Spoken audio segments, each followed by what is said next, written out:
Class 10th NCERT सबने कर ली, question banks भी सबने लगा ली, और अब देखो सबके सब सैंपल पेपर्स कर रहे हैं, बट ये सारे उस 1% कैटेगरी में नहीं आने वाले जिनके 97-98% मार्क्स आते हैं।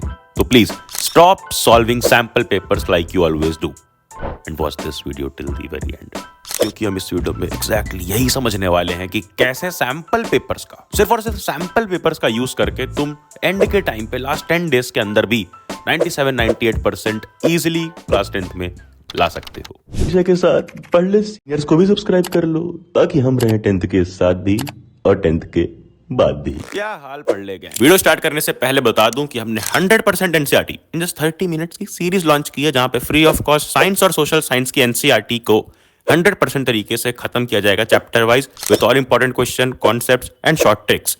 लिंक मैं उस प्लेलिस्ट की डिस्क्रिप्शन में और कमेंट बॉक्स में दे दूंगा। Now let's start with level 1। Last 3 साल से यूट्यूब पे कई सारे स्टूडेंट्स को मेंटर करने के बाद 2 कैटेगरीज मिली स्टूडेंट्स की। एक होता है श्याम जो बिल्कुल लेवल 0 पे होता है, और एक होता है राजू जो एंड के टाइम पे मार्क्स लाना जानता है, जो होता है लेवल 5th पे। यही लेवल 1, 2, 3, 4, 5 में ये वीडियो बटा हुआ है।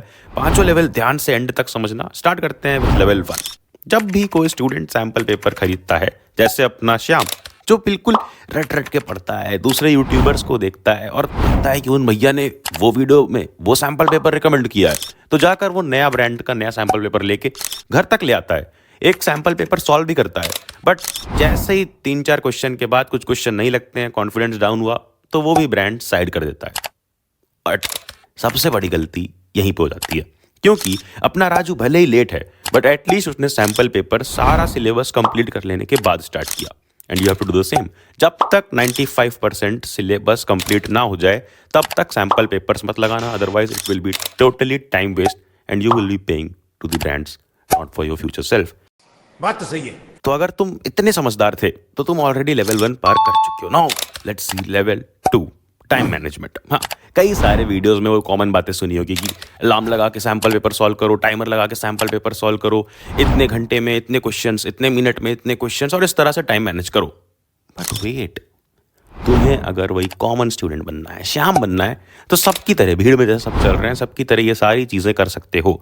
बट एंड में अगर तुम्हारा सिलेबस बहुत लेट से हुआ है, जैसे राजू का हुआ था, उसको कम टाइम में 10 दिन में लगाने थे 15 सैंपल पेपर्स, तो उसके लिए तुम्हें जल्दी जल्दी ओरली एमसीक्यू सॉल्व करने होंगे। डायरेक्ट एमसीक्यू के आंसर्स लिखो अपनी आंसर शीट पे सैंपल पेपर सॉल्व करते वक्त, वही तुम्हें एग्जाम हॉल में भी करना है। कोई जरूरत नहीं है पूरा ऑप्शन लिखने की, ना कोई सॉल्व करने की जरूरत है, चाहे वो मैथमेटिक्स क्यों ना हो। फिर उसके बाद जैसे ही सब्जेक्टिव क्वेश्चंस आते हैं, एक होता है बेवजह की प्रेजेंटेशन करना, स्केल से लाइन ड्रॉ करना, पेंसिल से डायग्राम्स ड्रॉ करना, और एक होता है फुल सॉल्यूशन, कंप्लीट आंसर लिखना। तो कंप्लीट आंसर लिखो, अपनी जैसी हैंडराइटिंग है उसमें लिखो, क्लियर लिखो, बट इन सारी चीज़ों में टाइम वेस्ट मत करो, क्योंकि तुम टारगेट सेट करके चलो कि सिर्फ और सिर्फ 2 से 2.5 घंटे में तुम्हें अपना सैंपल पेपर कंप्लीट करना है। देन अगर तुम इतने समझदार ऑलरेडी हो, बात तो सही है, तो you have already cross level number 2। Now let's see level 3 which is experimentation. यार देखो, श्याम क्या कर रहा है ना कि जब से उसने उन यूट्यूबर भैया को सुन लिया है कि इस पर्टिकुलर सीक्वेंस में फॉलो करना है सेक्शन को, सी पहले करना है, बी बाद में, ए पहले, तो बस वही फॉलो करे पड़ा है हर सैंपल पेपर्स में। बट नहीं, तुम जितने भी सैंपल पेपर्स सॉल्व कर रहे हो उनमें ध्यान रखना कि एक्सपेरिमेंटेशन करते रहो, क्योंकि इन्हीं सैंपल पेपर्स को पार करते करते करते करते एक दिन तुम्हारे सामने तुम्हारी बोर्ड एग्जाम की कॉपी होगी, जहां एक्सपेरिमेंटेशन ऑब्वियसली नहीं कर सकते। तो एक सैंपल पेपर अगर तुम सेक्शन ए से स्टार्ट करके एंड तक जा रहे हो, तो नेक्स्ट सैंपल पेपर में डी से स्टार्ट करो। मैथ्स में खासकर जो पहले जो हाई वेटेज वाले क्वेश्चंस होते हैं उनको कर लो, केस बेस्ड क्वेश्चंस एंड में करो। इस तरह के एक्सपेरिमेंटेशन करते रहो with section sequence and time management. जो बताया ना कि पहले 2.5 घंटे में करने की कोशिश करो, फिर उसके बाद ओरली एमसीक्यूज करके सब्जेक्टिव सॉल्व करो, सिर्फ 2 घंटे में करने की कोशिश करो। And third experimentation is with hand writing अपनी इंप्रूव करने की कोशिश करो, बट बहुत ज़्यादा डिजाइन की जरूरत नहीं है, बस क्लैरिटी होनी चाहिए हैंड राइटिंग में और प्रेजेंटेशन में। एंड नाउ अगर इतने स्मार्ट हो तो you have pass level number 3, but यहीं कुछ लोग गलती कर देते हैं। एक्सपेरिमेंटेशन कभी भी क्वालिटी ऑफ सैंपल पेपर्स के साथ मत करना। और कई लोग पूछते हैं कि भैया सैंपल पेपर्स कर लें या फिर प्रीवियस ईयर पेपर्स करें, दोनों अलग अलग कहाँ से परचेज करें। तो ध्यान से सुनो, एटलीस्ट 5 सैंपल पेपर्स हर सब्जेक्ट के कर लेना, एंड प्रीवियस ईयर पेपर्स भी साथ साथ में करने हैं। तो शिवदास की लास्ट 7 ईयर्स की बुक ले लो, जहां पर लास्ट 7 ईयर्स के सारे प्रीवियस ईयर पेपर सॉल्व मिल रहे हैं, जिसके साथ ही साथ तुम्हें सैम्पल पेपर्स भी मिल रहे हैं। इसमें सीबीएसई का ऑफिशियल सैम्पल पेपर भी सॉल्व है। और अगर एक ये बुक ले ली तो इसके अलावा कोई सैम्पल पेपर बुक लेने की जरूरत नहीं है। इस समय इनकी इन बुक्स पे बहुत बेहतरीन ऑफर चल रहा है, डिस्काउंट में बुक मिल जाएगी, लिंक मैं डिस्क्रिप्शन में दे दूंगा। मजा आया। Now level number 4 which is evaluation. Sample papers यार सब लोग सॉल्व करते हैं, सबके सब, बट 1% स्टूडेंट उसको इवैल्यूएट कर पाते हैं। मतलब जब सैम्पल पेपर सॉल्व कर लिया, एक फेयर शीट पे, फेयर कॉपी में, नोटबुक में सॉल्व करो, और सॉल्व करने के बाद ये नहीं करना है उस आंसर शीट के साथ। इंस्टेड आंसर शीट को क्लियरली खोलो और 4 केस बताता हूँ 4 अलग अलग सब्जेक्ट के लिए। Starting with science.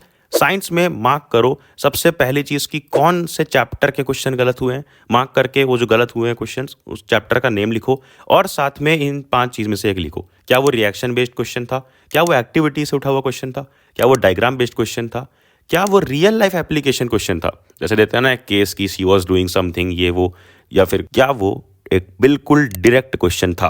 इन 5 में से क्या था वहां पे लिख लो। Then second case social science में, क्या वो स्टेटमेंट बेस्ड क्वेश्चन था, सीक्वेंस बेस्ड क्वेश्चन था, जो इस तरह के सीक्वेंस वाले अरेंज करने वाले एमसीक्यूज आ रहे हैं, या वो एक इमेज बेस्ड क्वेश्चन था, या फिर मैप वर्क था, या फिर केस बेस्ड क्वेश्चन में गलती हो गई। जिस भी टाइप के क्वेश्चन में गलती हुई वो टाइप लिख लो, और हाँ चैप्टर नेम जरूर लिखना, मिस मत करना। एंड अगर बात है मैथमेटिक्स की तो लिखो कि क्या वो एमसीक्यू में गलती हुई है, क्योंकि मोस्टली एमसीक्यूज एग्जाम्पलर बेस्ड होते हैं, एनसीईआरटी एग्जाम्पलर बेस्ड मैथ्स में खासकर, तो एनसीईआरटी एग्जाम्पलर के एमसीक्यूज लगा लेना। नेक्स्ट, जैसा मैंने बोला कि चैप्टर नेम सब में लिखना है, चैप्टर नेम जरूर लिख लेना, और उसके साथ बगल में लिखो कि मैथ्स में क्या तुम्हारे वेरी शॉर्ट क्वेश्चंस में गलती हो रही है, शॉर्ट में या फिर लॉन्ग में, क्योंकि मैथ्स में टाइम मैनेजमेंट बहुत ज़्यादा मैटर करती है। क्योंकि कई लोग पीछे आते आते, लास्ट सेक्शन में आते आते अपना सारा टाइम कंज्यूम कर चुके होते हैं, तो टाइम मैनेजमेंट का बहुत खास ध्यान रखना है मैथ्स में। और केस बेस्ड अगर गलत हो रहा है तो वो लिख लो। देन अगर लिटरेचर सब्जेक्ट है तो वहाँ पर सिर्फ एक चीज़ ध्यान देनी है कि मोस्टली स्टूडेंट्स का गलत होते हैं अनसीन पैसेज, रीडिंग सेक्शन, जिसमें गलतियाँ होना बिल्कुल लाजमी है। होती गलती प्रैक्टिस से ठीक होगी। फिर राइटिंग सेक्शन में अगर गलती हो रही है तो वो लिख लो, और अगर लिटरेचर में किस टाइप के क्वेश्चन में गलती हो रही है, क्योंकि ये 4 टाइप के क्वेश्चन लिटरेचर में इस साल आएंगे इंग्लिश में। ध्यान से इन चारों टाइपोलॉजी के क्वेश्चंस की प्रैक्टिस कर लेना। नाउ अब ये चारों केस तुम समझ गए। इतना अगर तुम इवैल्यूएशन कर सकते हो तो ही तुम आओगे लेवल 4 पे। उस 1% कैटेगरी में आना है तो ये इवैल्यूएशन जरूर करना। एटलीस्ट 3 सैंपल पेपर्स लगाने के बाद करना।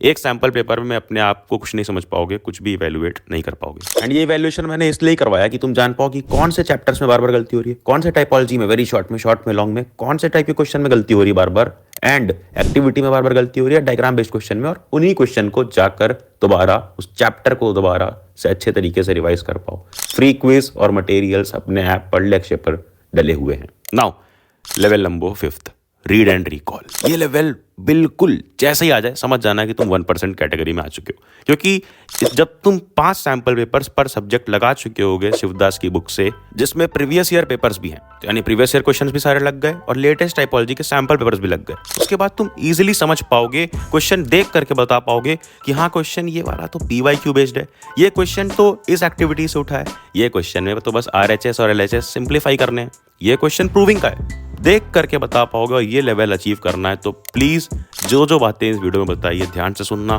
फॉलो करना, एंड फ्री मटेरियल्स जैसे नोट्स, हर एक सब्जेक्ट के क्विज और वर्कशीट्स फ्री ऑफ कॉस्ट हमारे ऐप पढ़ले अक्षय पर डली हुई है। जाकर ऐप इंस्टॉल कर एंड देन जा पढ़ ले।